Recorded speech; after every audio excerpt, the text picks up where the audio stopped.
उसमें मैं कुछ परेशान लग भी रही थी और सच में मैं बहुत परेशान भी थी।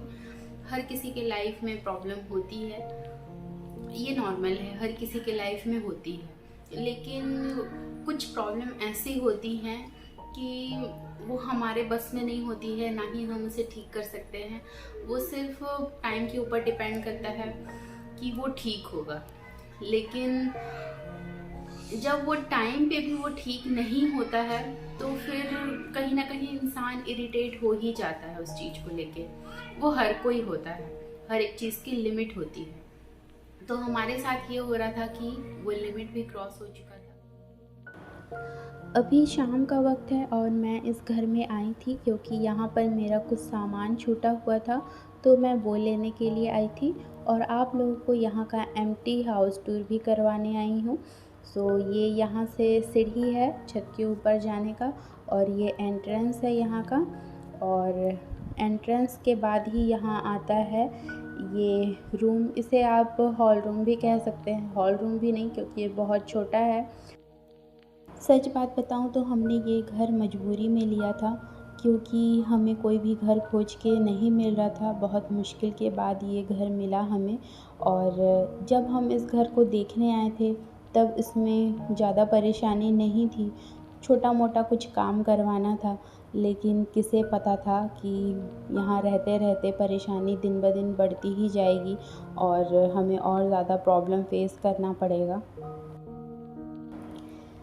किचन से लगा हुआ ये एक खाली जगह है जहाँ एनी टाइम मच्छर हुआ करता था।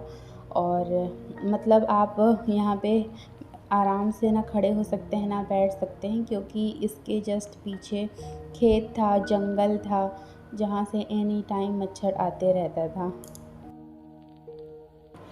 ये है यहाँ का छोटा सा किचन और इसकी हालत आप देख ही सकते हैं कि इसका स्लैब कैसा है।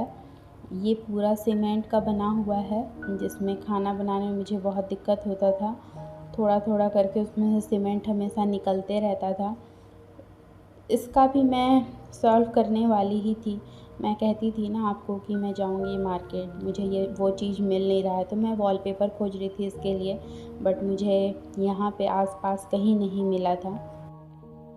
इस घर में किचन के जस्ट सामने बाथरूम था और बाथरूम के जस्ट बगल में ही बेडरूम था। और बेडरूम का आप देख सकते हैं कि विंडो में ग्लास नहीं है। गुड इवनिंग फ्रेंड्स, अभी मैं आपके साथ कुछ शेयर करने वाली हूँ।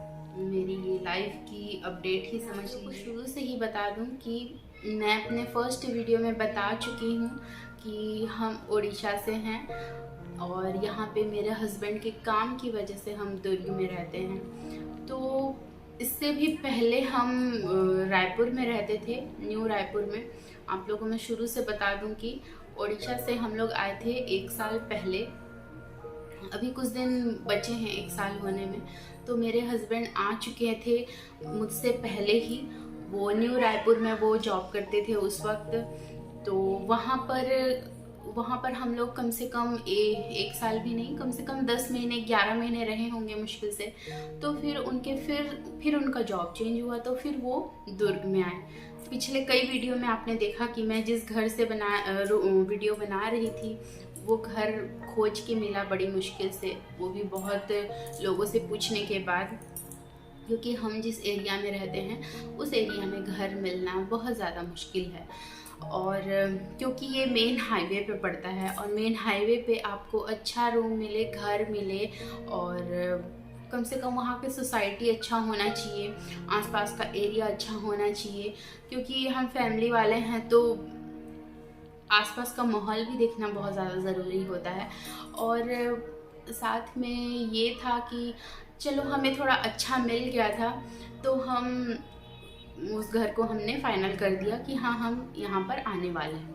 और जो हमारे घर मालिक थे, घर के जो ओनर थे, तो उनसे हमने बात की थी कि मतलब आप हमारा रेंट एग्रीमेंट कर दीजिए और भी घर में जितना भी कुछ, जैसे पहले कोई किसी रूम में रहता है, घर में रहता है तो कुछ ना कुछ खराबी होती ही है, तो उस घर में भी थी।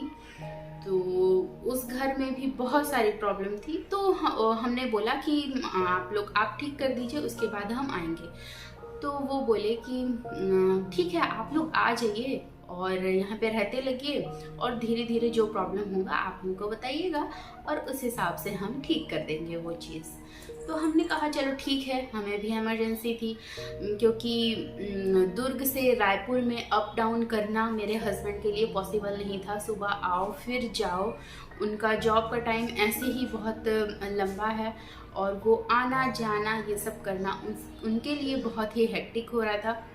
तो वो क्या करते थे ना कि मतलब एक दिन आते थे और एक दिन नहीं आते थे जब हम रायपुर में रहते थे। तो ये हमारे लिए भी पॉसिबल नहीं था, मैं अकेले घर पे रहती थी। तो यही सोच के वो ये रूम लिए, मतलब जिस रूम में हम लोग पहले रहते थे वो रूम लिए।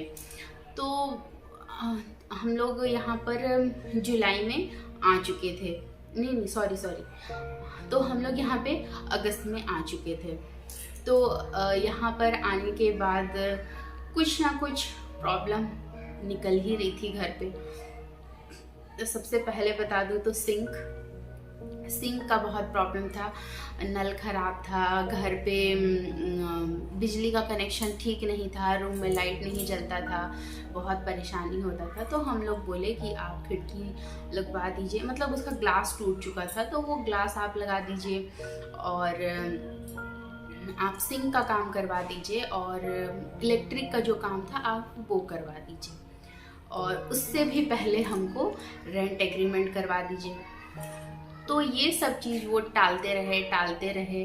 और देखिए, अब हम रूम में रह रहे थे तो हम अंधेरा में तो रह नहीं सकते, और पीने का पानी का जो नल था वो ख़राब था। हमें मजबूरी में हमें ये टैंक का पानी ही पीना पड़ा था। वो हमें गलत नल बता दिए थे इतना दिन से, और हम गंदा पानी पीते रहे। साफ बात बताऊं तो हम गंदा पानी पीते रहे, क्योंकि हमको पता ही नहीं था। वो हमें गलत नल बता के चले गए और हम वही पानी पीते रहे इतना दिन तक। और उसके बाद हमने कहा कि नहीं, चलो वो नहीं करवा रहे हैं तो हम ही करवा लेते हैं। हमने सब काम करवाया, इलेक्ट्रीशियन का और फिर प्लम्बर वाला काम, फिर उसके बाद मतलब घर में टोटली जितना काम था वो सब हमने करवाया। और चलो हमने कहा चलो ठीक है, ये तो हम करवा लेते हैं। बाद में हमें ये पता चला कि वो जो नल से हम पानी पी रहे थे वो पानी वाला नल था ही नहीं, पीने वाला पानी का वो था ही नहीं, जो खराब हुआ पड़ा हुआ था वो था। तो फिर मुझे बहुत गुस्सा आया कि मतलब कोई कैसे ऐसे कर सकता है, कि मतलब वो एक तो ठीक नहीं करवा रहा है, ऊपर से ऐसे कर रहा है, वो भी दूसरा गलत नल बता दिया है। तो चलो ठीक है, ये भी गया। उसके बाद ये हुआ कि रेंट एग्रीमेंट की बारी आती है। तो रेंट एग्रीमेंट तो तभी होता है ना कि जब उस रूम में आने वाले होते हैं, या फिर रेंट एग्रीमेंट होता है उसके बाद ही तो उस रूम पे रहते हैं ना लोग। तो हमको यही बोलते रहे शुरू से कि हाँ आप रहो, हम करवा देते हैं, हाँ आज करवाएंगे, हाँ कल करवाएंगे, हाँ परसों करवाएंगे, ऐसे ही करवा के वो बोल बोल के वो टालते रहे। मैं बहुत ज़्यादा गुस्सा कर रही थी, क्योंकि कहते हैं ना किसी चीज़ की लिमिट होती है। तो फिर मैंने मेरे हस्बैंड से कहा कि आप फाइनल बात कर लीजिए कि वो क्या बोलते हैं, आप बात कर लीजिए उनसे कि वो क्या बोल रहे हैं, वो करवाएंगे या नहीं करवाएंगे। तो फिर मेरे हस्बैंड ने उनसे बात की, और फिर वो जाके बोलते हैं कि हाँ नहीं करवाएंगे हम, देख लीजिए आप लोग कहीं और, ये हमारा नहीं है, किसी और का है, वो हमारे किसी रिलेशन में आते हैं, अभी नहीं हो पाएगा।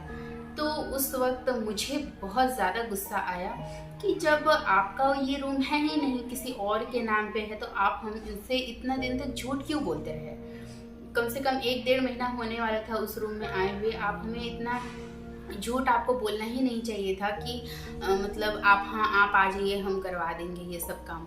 वो कुछ नहीं करवाए इतना दिन तक, और हमें इतना प्रॉब्लम फेस करना पड़ा। और गनीमत ये था कि हमारे पास मिनी सिलेंडर था, तो वो हम भरवा रहे थे। तो वो भी हम भरवा रहे थे, उसके लिए भी हमें बहुत चक्कर काटना पड़ा है। सच बात बताऊं आपको तो आप एलपीजी कनेक्शन नहीं ले सकते जब तक आपका कोई लीगल एड्रेस प्रूफ नहीं हो। तो हमारा छत्तीसगढ़ का कोई लीगल एड्रेस प्रूफ नहीं है, हमारा सब उड़ीसा का है, तो हम यहाँ पे नहीं कर सकते। सिर्फ रेंट एग्रीमेंट से ही हम वो चीज़ कर सकते हैं, जो हमारे पास था ही नहीं।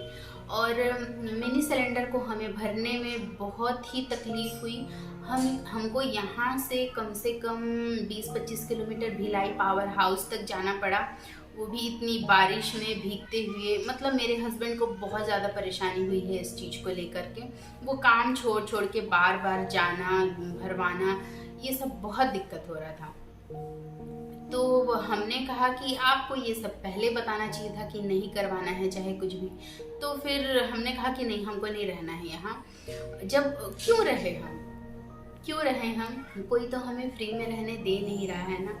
जब हमको पैसा दे के ही रहना है तो कहीं और अच्छे से रहेंगे ना, पैसा दे के ही रहेंगे। इतना कचकच झंझट में तो हमें नहीं रहना पड़ेगा, इतनी परेशानी तो हमें सहना नहीं पड़ेगा ना।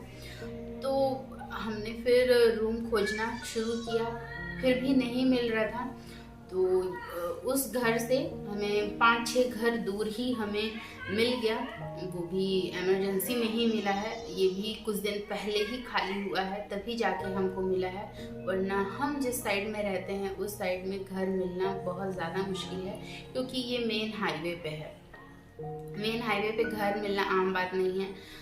तो जैसे तैसे हमें मिल ही गया आखिर घर, और देख ही सकते हैं इस घर में हम आ चुके हैं। और इस घर से मैं यही उम्मीद रखती हूँ कि मैं अपना ब्लॉगिंग अच्छे से कर पाऊँ, क्योंकि ब्लॉगिंग भी एक जॉब की तरह ही है, जो आपको दिन भर में कुछ ना कुछ शूट करना है, फिर एडिट करना है, फिर लोगों के सामने उस चीज़ को रखना है, जो मैं इतने दिन से कर ही नहीं पा रही थी, क्योंकि मेरा माइंड बिल्कुल भी फ्रेश नहीं था।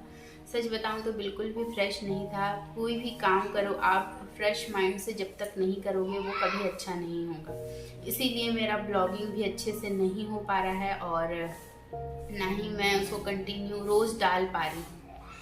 तो यही उम्मीद रखती हूँ कि इस घर में आके कम से कम मैं वो चीज़ कर पाऊँ। अभी घर धीरे धीरे मैं सेट कर रही हूँ, और हर एक चीज़ तो मैं अभी नहीं दिखा पा रही हूँ, लेकिन जल्दी ही मेरा डेली ब्लॉग आने वाला है। अपने लाइफ की अपडेट दे दी है आप लोगों को कि पिछले 2 महीने से क्या चल रहा है और किस वजह से मैं अच्छे से ब्लॉगिंग भी नहीं कर पा रही हूँ। तो आई होप कि अब मैं ब्लॉगिंग अच्छे से कर पाऊँ। सो वीडियो किसी भी रीज़न पे अच्छी लगी हो तो लाइक, शेयर एंड सब्सक्राइब ज़रूर कर लीजिएगा। Till then bye bye, stay healthy and stay positive, bye.